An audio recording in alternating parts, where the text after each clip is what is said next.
Miss হবে না আপনার পছন্দের টিভি শো। দেখুন জি5 অ্যাপে একদম ফ্রি। তুই না থাকলে যে আমি আমার এত বড় অসুখটার কথা জানতেই পারতাম না স্রোত। তাহলে এখন যদি তুই বলিস কিছু করতে পারবো না তাহলে হবে? হ্যাঁ, সে আমি ডাক্তারি পড়ি তাই ওটা পেরেছি, কিন্তু আমি আর কোনো দায়িত্ব নিতে পারবো না, আমি কিছু করবো না। তুই পারবি না তো কে পারবে?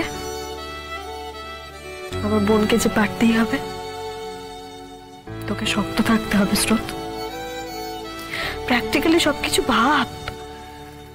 স্রোত দেখ, আমাদের এই কজনের মধ্যে কিন্তু তুই সব থেকে ভালো জানিস আমার কি হয়েছে, সেটা কত দূর এগোবে। তাই জন্যই আমি বলছি, ধর অপারেশনের পরও যদি কিছুদিন আমাকে একটু বিছানায় থাকতে হয় তাহলে তুই দায়িত্ব নিবি না? না না না, আমি জানি না, আমি কিছু জানি না। আমি কেন জানবো তোর কি হয়েছে? আমি সবে সেকেন্ড ইয়ারে পড়ি, আমি এখনো অত কিছু শিখিনি।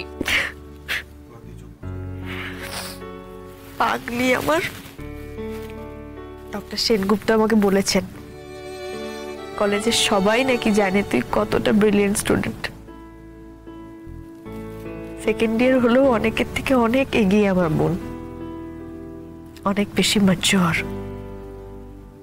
তাহলে সে পারবে না এটা কি হতে পারে নাকি?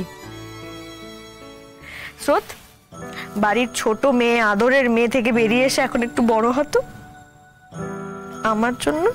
কেন দিদি ভাই, কেন বড় হতে বলছিস আমায়? কেন জোর করে বড় করে দিতে চাইছিস তুই আমাকে? আমি তো চিরকাল তোর আদর পেয়েছি। আমি যখন কলেজ যেতাম তুই আমাকে খাইয়ে দিতিস। আমার যখন পরীক্ষা ছিল তুই বারবার আমাকে কফি করে দিতিস। আমি যাতে ঘুমিয়ে না পড়ি তুইও জেগে বসে থাকতিস। আমার যখন অসুখ করত সারা রাত আমার মাথার কাছে জেগে বসে থাকতিস। আমি যখন দোকানে হিসেব ভুল করতাম তুই ওকে বকতিস। আমি খাবার ছেড়ে চলে গেলে টেনে নিয়ে এসে আবার বসে খাওয়াতিস। চুল বাঁধা থেকে শাড়ি পরা,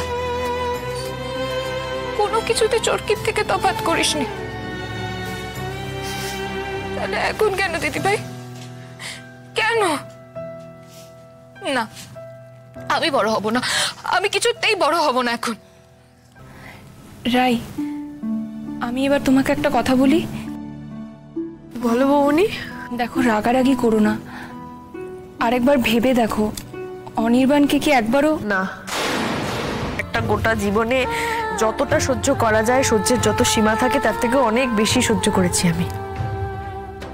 আর না, ও ভাবুক, ও যতটা ভাবলে, যতটা নোংরা ভাবা যায়, আমাকে যতটা ছোট করে দেখা যায়, ও ততটাই ভাববে তো।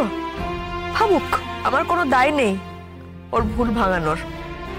ও যা ভাবে ভাবুক, তাতে আমার এখন কিচ্ছু এসে যায় না। আমি শুধু ওকে দেখতে চাই না। দিদি ভাই একেবারে ঠিক বলেছে, আমরা কেউ অনির্বাণদাকে কিচ্ছু জানাবো না।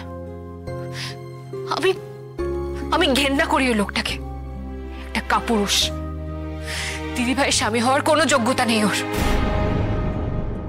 জি5 ডাউনলোড করুন আর সব এপিসোড দেখুন একদম ফ্রি।